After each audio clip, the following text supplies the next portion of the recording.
The ranch had fallen silent in the way the Wild West often did.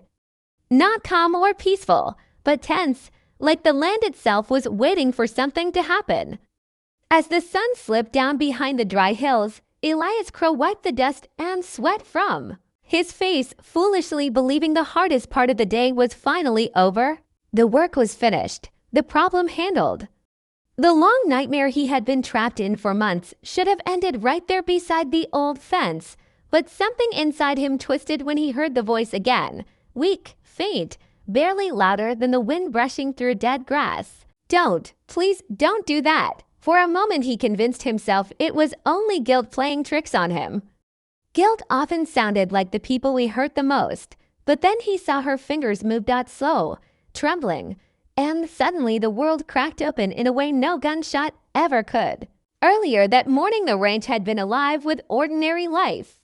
Horses stomping in their stalls, wooden beams creaking. The smell of dust and iron filling the air as Elias saddled his horse with the same numb routine he had followed every day since his wife disappeared 2 winters ago. That was the same winter Clara Mayfield vanished, the young daughter of the neighboring ranch family. Most folks said the land had taken them both. In the West, people often believed the land claimed whoever it wanted. But Elias knew the truth wasn't that simple. Clara had come to him, bleeding, terrified. She said she had discovered something she was never supposed to see. Something hidden beneath the soil that fed the ranches scattered across those plains before Elias could think clearly. Before his conscience had time to argue with fear, he made a decision that began rotting him from the inside. Now Clara lay across the rough wooden beam, her dress torn and dark with blood. Her breathing was shallow and uneven. Elias knelt beside her. Hands that had built barns and tamed wild horses now shook like those of a frightened boy. His mind screamed that this was never supposed to happen, that things had already gone too far. But the slow rise and fall of her chest destroyed every lie he had told himself, because if she survived, everything would fall apart. The land deals, the hidden payments, the quiet nighttime meetings with men who never shared their real names. Behind him, his horse shifted nervously, letting out a soft snort. Elias felt the weight of every bad choice he had ever made pressing down harder than the burning sun. Clara's eyes slowly opened. When they met his, they held no anger, no hatred, only recognition that she knew him. She had trusted him once, and that silent truth burned deeper than any accusation. He remembered her as a child running through tall grass without fear, laughing freely before the harshness of the West taught her the same lesson it eventually teaches everyone.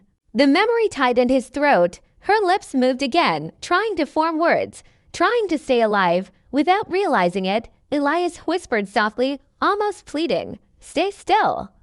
Please, but he knew staying still wouldn't save either of them. The land always watched. For years, Elias believed that working hard and keeping quiet was enough to bury the past. But now, kneeling there with blood on his hands and truth gasping for breath before him, he understood something the West had always known.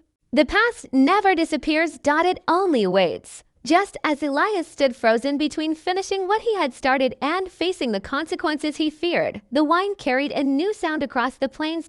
Distant hooves, at first faint, then clearer with every passing second. Someone was coming. And Elias knew the next few moments would decide everything. Because in the Wild West there were no coincidences, only consequences that arrived sooner or later. Dust began rising on the horizon. With it came memories Elias had buried deeper than anything hidden beneath his ranch. His wife standing in the doorway years ago, begging him to walk away from the deal, telling him some money was too dangerous to chase. "You don't understand yet," she had warned him quietly.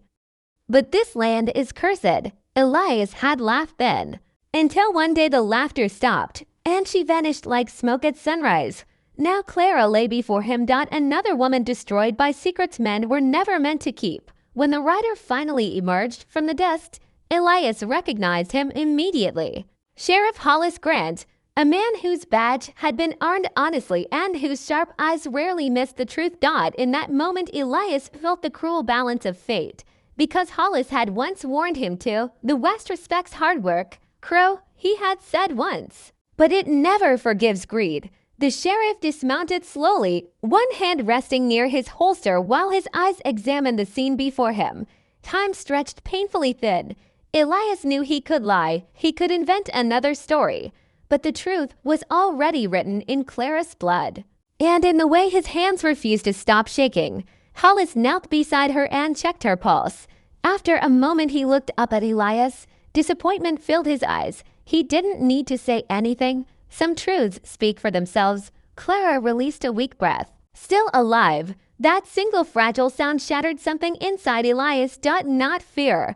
Not guilt. Clarity. I never meant for it to go this far, Elias muttered. The words sounded hollow the moment they left his mouth. Intentions don't erase consequences. Sheriff Hollis looked at him with cold understanding. It always goes this far, he replied quietly. He ordered Elias to step back and called for help, his voice echoing across the fields like a final verdict. While they waited, Elias sank down into the dirt and stared at his hands. They looked ordinary, just like any other rancher's hands, rough, scarred, hardworking, and somehow that frightened him the most. Because evil in the West rarely looks like monsters. It looks like ordinary men making small choices for the wrong reasons. When the wagon finally arrived to carry Clara away alive, but barely Elias knew the truth would not stay buried any longer. She had seen too much, and the land had heard everything. When Sheriff Hollis locked irons around Elias's wrists, he didn't fight.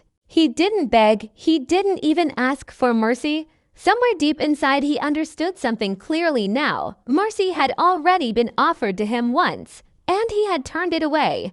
The sun disappeared completely behind the hills as the ranch sank into darkness. The same ranch Elias once believed would stand forever. As he was led away. A colder realization settled into his bones. History would never remember this place, for the cattle raised here or the fences built. It would remember the silence that almost buried the truth forever. And somewhere far out on land that looks peaceful beneath a fading sunset, another voice might still be whispering through the wind, "Don't do that. Please," waiting for someone to listen before it is too late.